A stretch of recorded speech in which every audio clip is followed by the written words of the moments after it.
6 e ônibus. Ou melhor, 6 horas 11 minutos. Os ônibus da capital. Bom dia, gente. Vocês estão bem? Como é que estão? Todo mundo com saúde? Estudando? Conforme prometido, eu vou terminar nessa parte 3 o nosso problema sobre processos de formação de palavras. A gente vai falar sobre eles. Vai dar atenção para 2 deles, que é o processo de derivação e o de composição. A gente vai tomar um pouquinho de cuidado mais especial com esses 2. E eu vou postar um 4º vídeo sobre o processo de formação de palavras, em que eu vou fazer a resolução dos exercícios do poliedro. Tá claro? Isso para o pessoal do cursinho, ok? Então, vamos lá.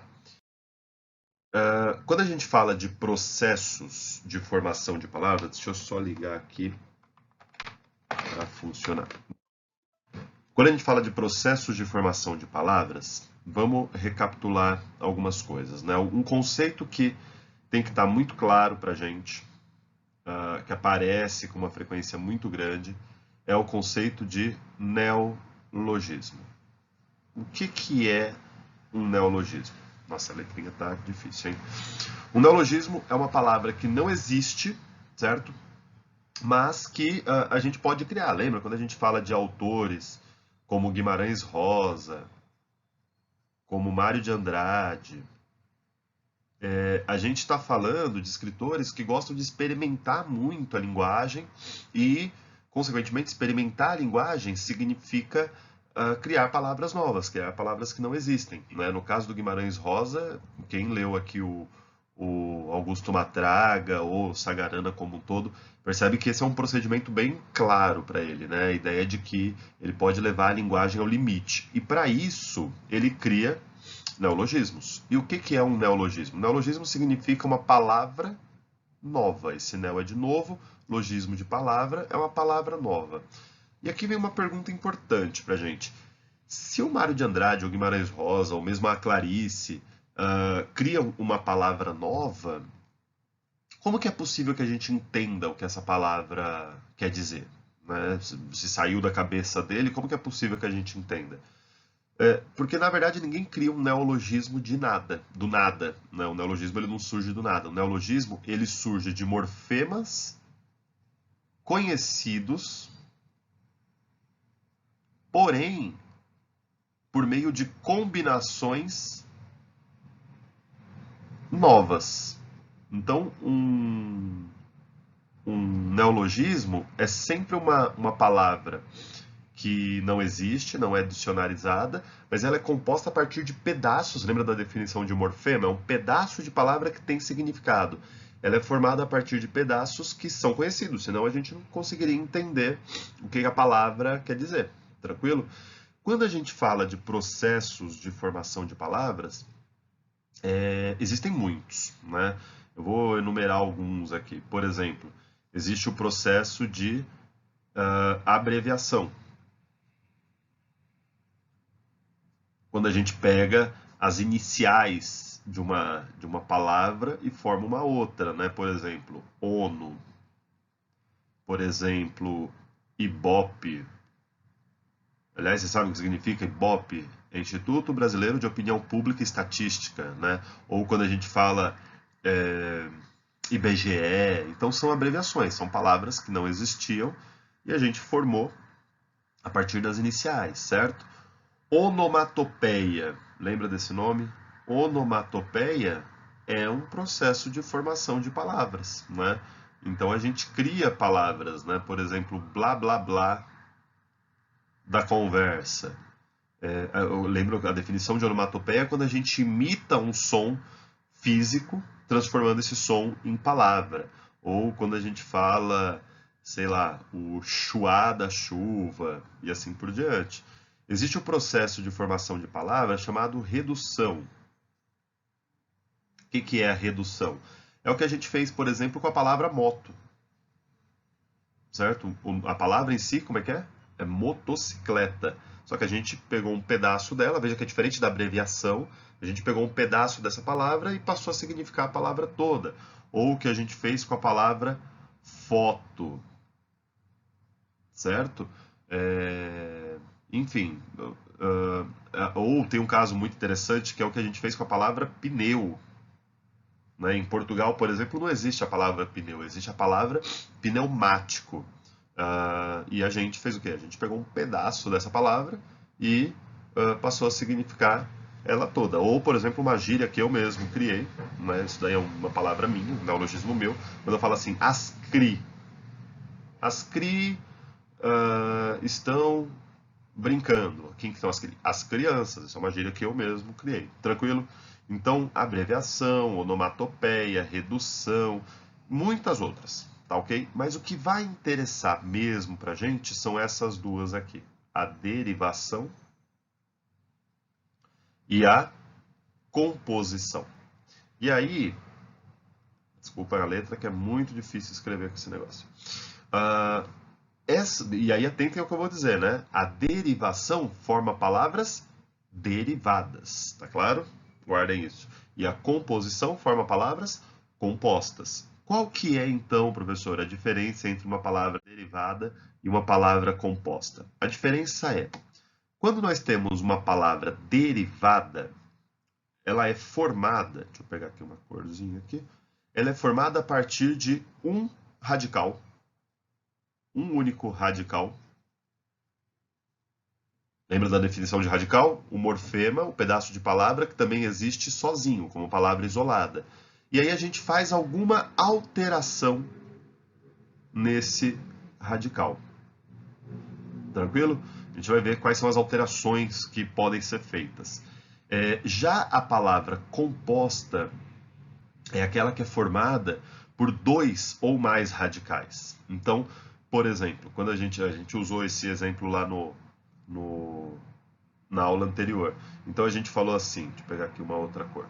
A gente falou assim, qual que é a diferença entre a palavra ilegal ou ilegalidade, foi o exemplo que a gente usou lá, ilegalidade, e a palavra beija-flor? Opa, beija-flor. Qual que é o problema? O problema é, em ilegalidade eu tenho três radicais. Três morfemas. O i, o legal e o idade, certo? Cada um aqui, ó. O i, o legal e o idade. Em beija-flor eu tenho dois, o beija e o flor, certo?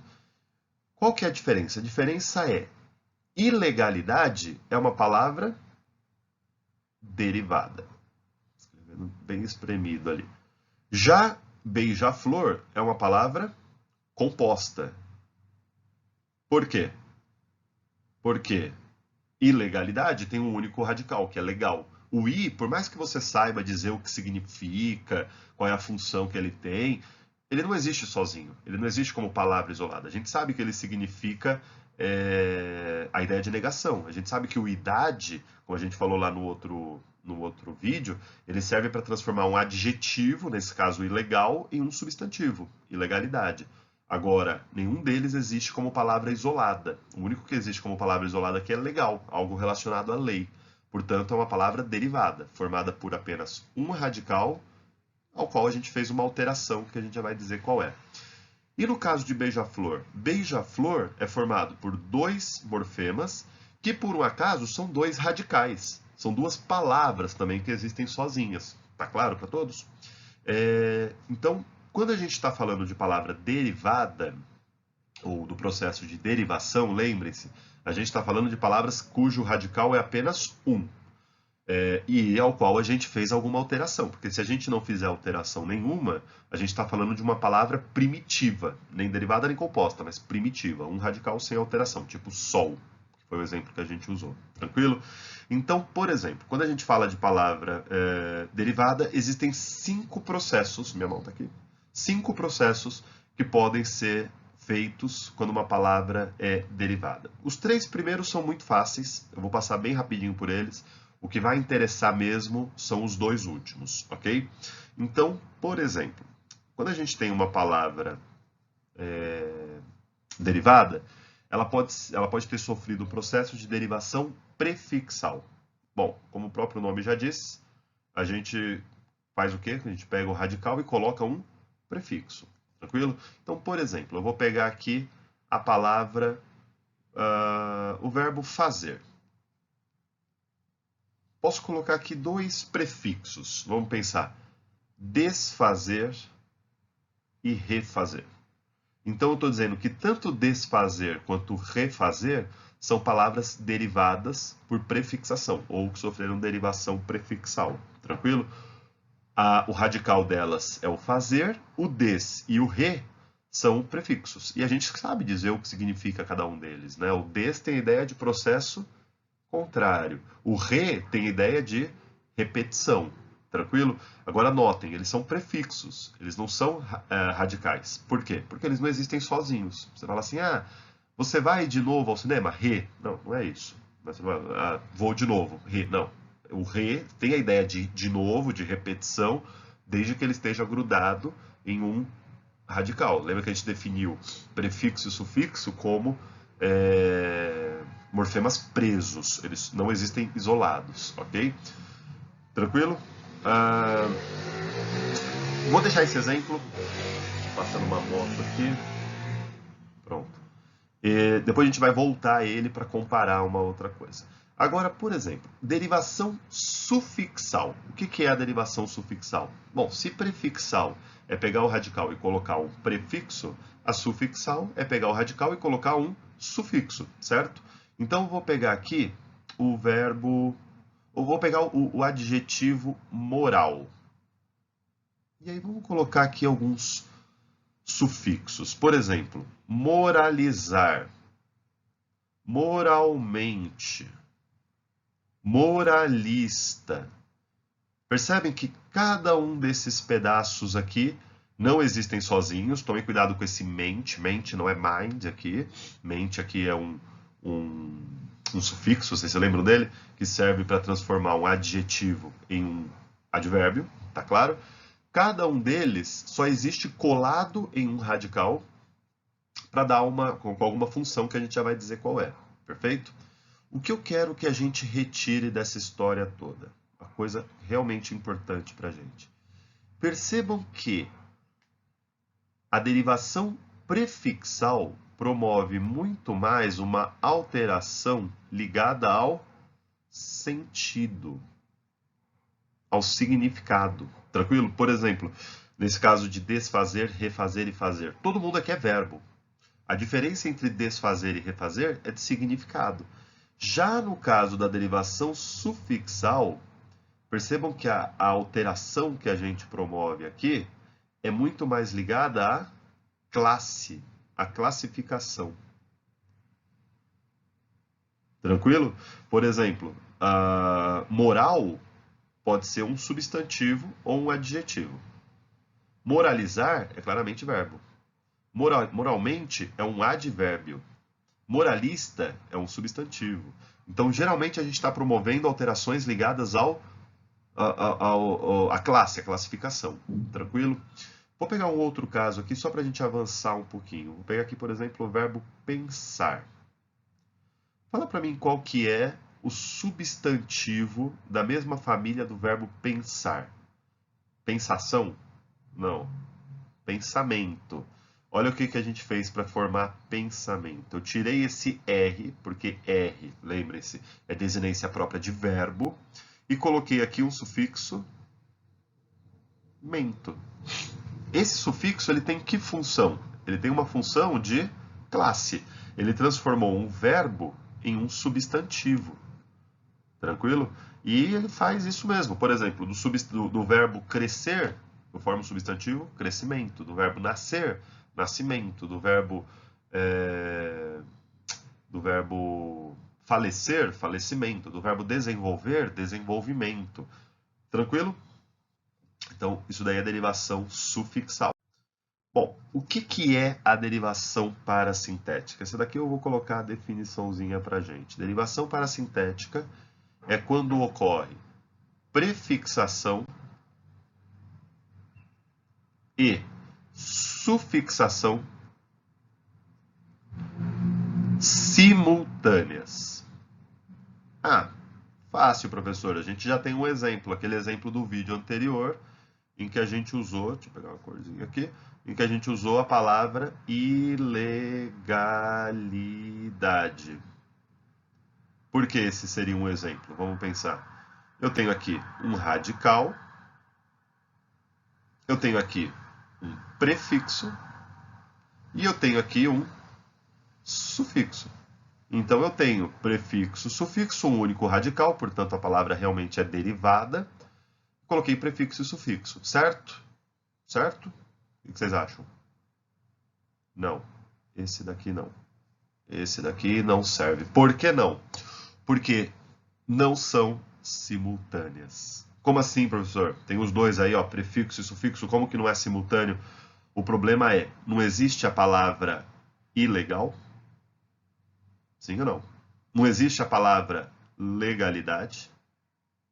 Portanto, o i e o idade não precisam aparecer ao mesmo tempo. Tá claro? Então, o que houve nesse caso aqui? Houve dois processos. Houve a prefixação e houve a sufixação, só que elas ocorreram de maneiras separadas. Agora, quando que a gente tem então um caso de derivação parasintética de fato? Vamos pegar aqui o substantivo tarde. Certo? Qual que é o verbo da mesma família do substantivo tarde? Ficar tarde. Vamos pensar. Entardecer. Tranquilo? Vamos pegar, por exemplo, o substantivo vergonha. O verbo da mesma família de vergonha. Ficar com vergonha é envergonhar. Tranquilo? Um outro caso, se eu pego lá o adjetivo macio. Tem vários, vou pegar aqui, ó, o substantivo ruína. Certo?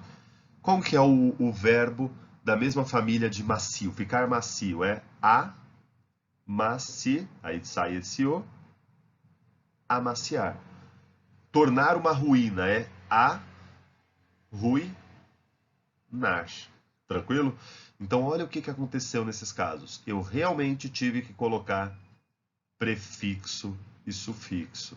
Tranquilo? Realmente ao mesmo tempo. Não existe, por exemplo, o verbo maciar. E não existe amacia. Ah, professor, existe sim. Ele amacia. Tá, mas aí é o verbo conjugado. Agora, o verbo mesmo é a sua forma no infinitivo. Amaciar. Tá claro? Tomem cuidado com esse. Todas as vezes que ele aparece em vestibular é para falar sobre essa comparação que nós fizemos aqui. Então, vamos pensar. Uma palavra como imoralmente é um caso de derivação parasintética? Não, porque existe a palavra imoral e existe a palavra moralmente. Logo, sim, ela tem prefixo e tem sufixo, porém eles não são simultâneos. Tranquilo? Vamos avançar um pouquinho aqui. E aí a gente chega naquelas duas que são as mais importantes. Anotem esses exemplos no caderno. Depois, para fazer os exercícios, a gente vai voltar a eles. Ok? O que é a derivação imprópria? É o seguinte. É a alteração da classe gramatical. Lembra das classes de palavras? Sem alteração. Gente, perdoem a letra, porque olha, sem alteração na estrutura da palavra. Tranquilo? Como assim, professor? Vou pegar um exemplo. Se eu pego uma frase assim, ó. Eu perguntei e recebi um não como resposta. E já era esperado, claro. O não a gente já tem, a gente só vai atrás da humilhação, né? O que eu quero que vocês notem é, tem uma palavra aqui que ela pertence originalmente a uma determinada classe de palavras, adjetivo, substantivo, advérbio, pronome, preposição, porém aqui ela está funcionando como outra. Qual que é essa palavra? É o não. O que acontece com a palavra não? Ela originalmente é um advérbio. A gramática classifica essa palavra como advérbio, advérbio de negação, concordam? E aí vamos lembrar, qual que é a função de um advérbio? A função de um advérbio é qualificar, dar uma circunstância para um verbo. Eu tenho aqui dois verbos, perguntei e recebi. Algum dos dois está sendo negado? Eu estou dizendo que eu não fiz uma pergunta? Não, estou dizendo que eu fiz uma pergunta. Eu não recebi uma resposta? Não, não é isso, eu recebi uma resposta. Então esse não está mais funcionando como um advérbio, concordam? Ele está funcionando como o que, nesse caso? Ele está funcionando como um substantivo. Agora, o que indica para mim que ele é um substantivo nesse caso? Tem uma coisa muito forte aqui, que é o artigo antes. Concordam? Então, lembram que o artigo é sempre satélite de substantivos. Se ele estiver ligado a uma palavra que não é um substantivo, quer dizer que a palavra que ele está ligada passou a funcionar como substantivo. Tranquilo? Só pegar uma água aqui. Pronto. Eu vou pegar um outro exemplo. Só um minuto que eu tenho que me hidratar. A gente tem que se manter hidratado. Enquanto isso, pega um memezinho aí, ó. A gente deve fazer lavar a água com mão e sabão por 15 segundos. Bom, voltamos. Só tomar mais uma aguinha.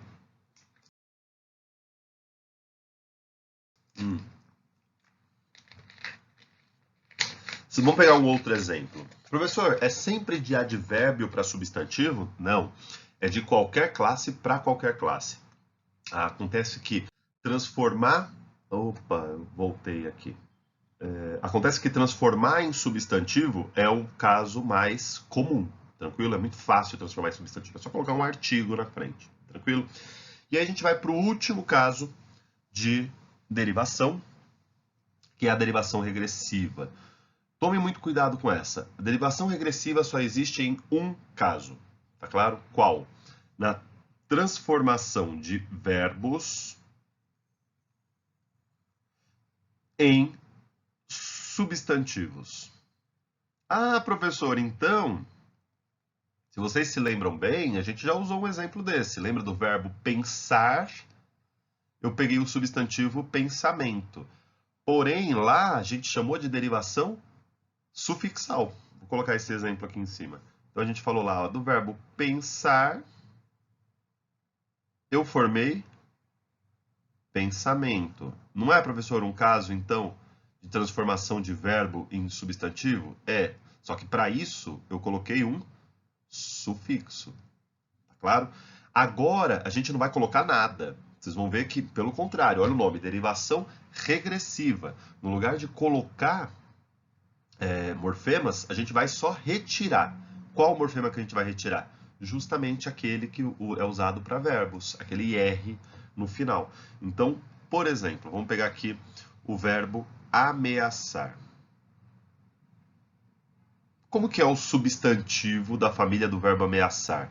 Pensa, dá para colocar mento, como a gente fez aqui? Ameaçamento? Não. Ameaçação? Não. Como é que é o substantivo? Vou colocar um artigo antes só para ficar claro que é um substantivo, é a ameaça. O que a gente fez? A gente simplesmente tirou o R próprio de verbo. Tranquilo? Um outro caso, o verbo pescar. Como que é o substantivo? Ah, professor, tem pescaria, pescador. Sim. Agora, o ato de pescar é a pesca. Tranquilo? Agora eu vou pegar um caso que vai acontecer uma alteraçãozinha nova. Vou pegar aqui o verbo resgatar. Como é que é o ato de resgatar? Resgatamento? Não. O ato de resgatar é o resgate. Como que a gente formou essa palavra? A gente simplesmente tirou o R, porém, nesse caso, o A virou E. O que aconteceu? Não aconteceu nada. Isso é completamente previsível. Quer ver um outro caso? O verbo infartar. Esse caso aqui é bem interessante porque ele vai ter até duas opções. O ato de infartar é o infarte. Professor, eu já ouvi também infarto. Sim, as duas estão certas.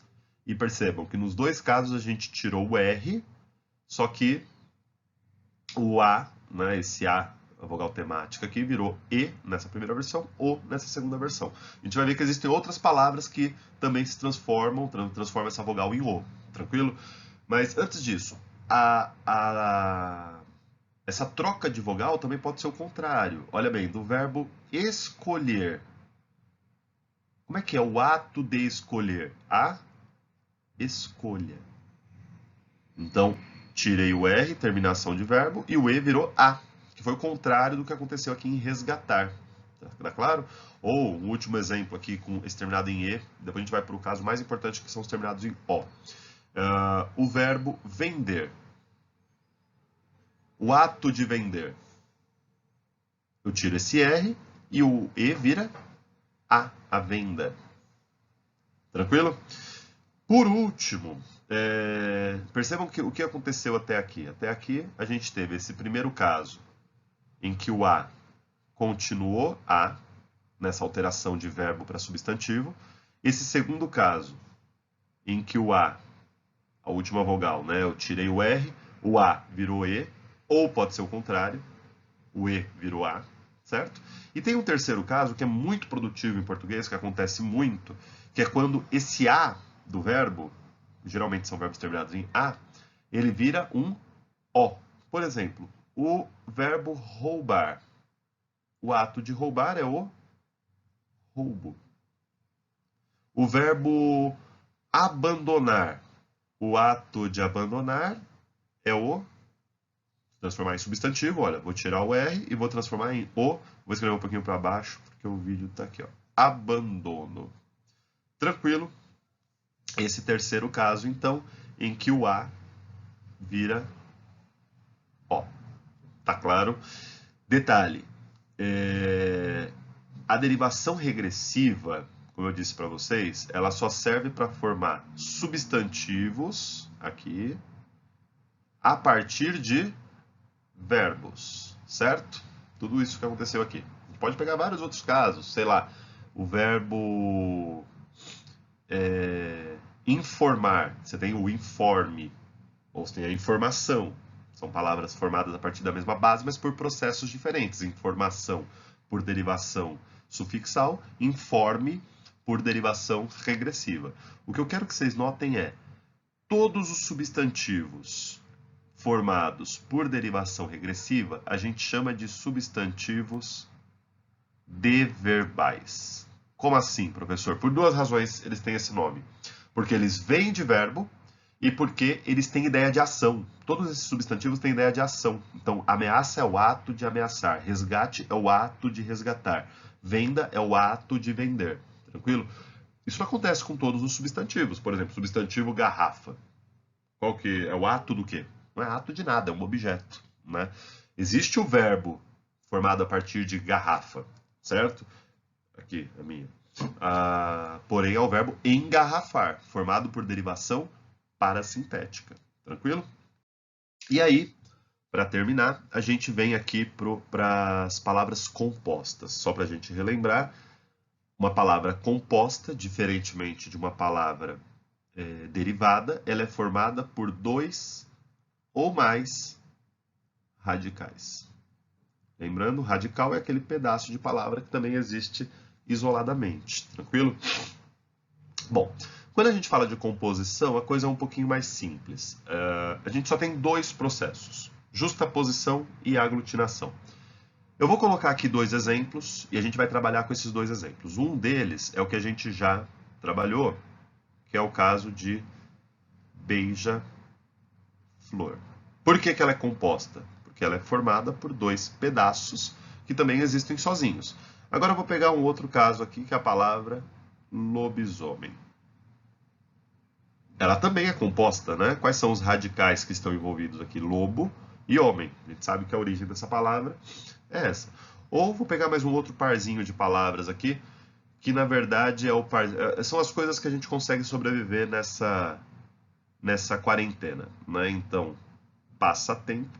Vocês vão ver que ela é um pouquinho diferente. Por que ela é composta? Ela tem dois radicais, passar, que é o verbo passar, e tempo, e aguardente. Então, eu estou sobrevivendo aqui a quarentena, assim, a base de bolacha passatempo e aguardente, né? Ao final da quarentena estarei com diabetes e cirrose. Mas veja, todas essas palavras aqui são compostas, certo? Todas elas são formadas por mais de um radical. Beijar e flor, passar e tempo, lobo e homem, água e ardente. Todo mundo sabe o que é água ardente, certo? Qual que é a diferença? A diferença é que nesse primeiro caso, eu peguei os dois radicais e simplesmente coloquei lado a lado. Eu não fiz alteração alguma neles. Tranquilo? Ó. Beija e flor, passa e tempo. Então são dois radicais, peguei os dois, juntei e coloquei um ao lado da outra.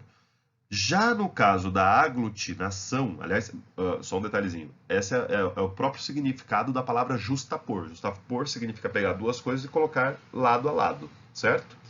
Já no caso da aglutinação, houve uma mistura. Então, vamos definir da seguinte maneira. A justaposição é quando uma palavra é composta sem alteração fonética. Tranquilo? Professor, pode ter hífen ou não? Sim, tem palavra que é composta por aglutinação e vai ter hífen, tem palavra que é composta por aglutinação e por justaposição, perdão. Tem palavra justaposta com hífen e sem hífen.